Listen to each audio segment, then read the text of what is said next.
هلا شباب، شلونكم؟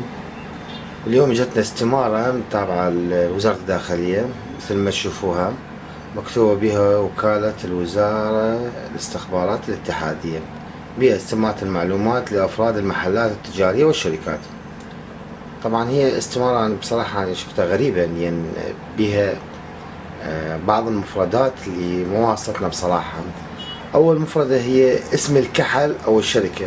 الكحل هي كحل مال خالته، يعني ما أعرف كحل مال خالته، كحل مال الكحل مال عيونه، الكحل مال شنو ما ندري. المهم نرجع على الاسم الرباعي وصاحب المحل. عرفنا اسم الكحل يعني محل. أوكي.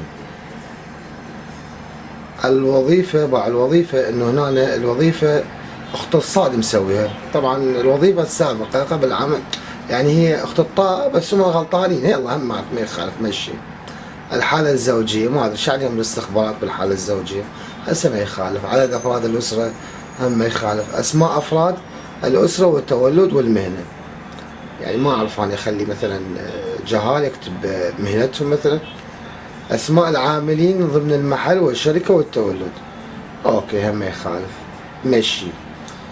نجي على عنوان السكن ما يخالف، عنوان السكن السابق هم ما يخالف، ما بيه اي اشكال. نجي على العجلات وعددها والنوع واللون، اوكي هم ماكو اشكال بيه. هل سبق ان تعقل يعني الله اكبر، هاي شنو تعقل صاحب العمالة لحباني للو خرب عمي. والكم ما ادري شلون كاتبيه. المهم هم قصدهم هنا، خليني اترجم لكم يا اصدقائي. هم قصدهم هل سبق ان اعتقل صاحب العمل واحد العاملين من قبل القوات الامنيه، هذا قصدهم. بس هم كاتبيها غلط، كاتبيها سبق ان اعتقل صاحب العماله.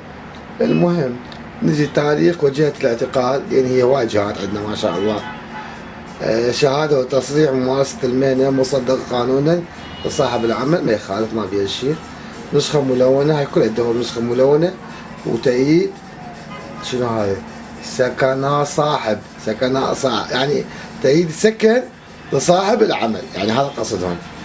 زين أصدقائي، هسه نجي على التعهد الخطي الموجود هنا. عندنا الموقع عندنا تعهد هذا الشيء وخلافه اتباعت القانون بلاغ شنو هاي دقيقة، وبلاغ سلطة شنو قصدهم السلطات. اي يلا طاير حرف مو اشكال. زين ارهابية والسلامة محل عملي، اوكي ما بيها مشكلة. نجي هنا عن توفر اي معلومات ذات تمس بالحوادث. شنو ذات تمس بالحوادث؟ ما يخالف، يعني قصدهم معلومات تمس بالحوادث مو ذات تمس. يرجى الابلاغ عنها على الارقام التالية. زين وين الارقام التالية؟ وين جو حذائي؟ وين مخليها؟ وين الارقام التالية؟ بروح عليكم. يعني اذا انتم جهة مثل ما تقولون استخبارات وبالك عنه وزارة داخلية زين والشرطة الاتحادية زين ومسوين استمارة، كل هاي وتالي متالي، يعني ما تقدرون تخلون رقم تليفون ان المواطن يقدر يتصل بكم بحالة وجود اي شبهة مثلا.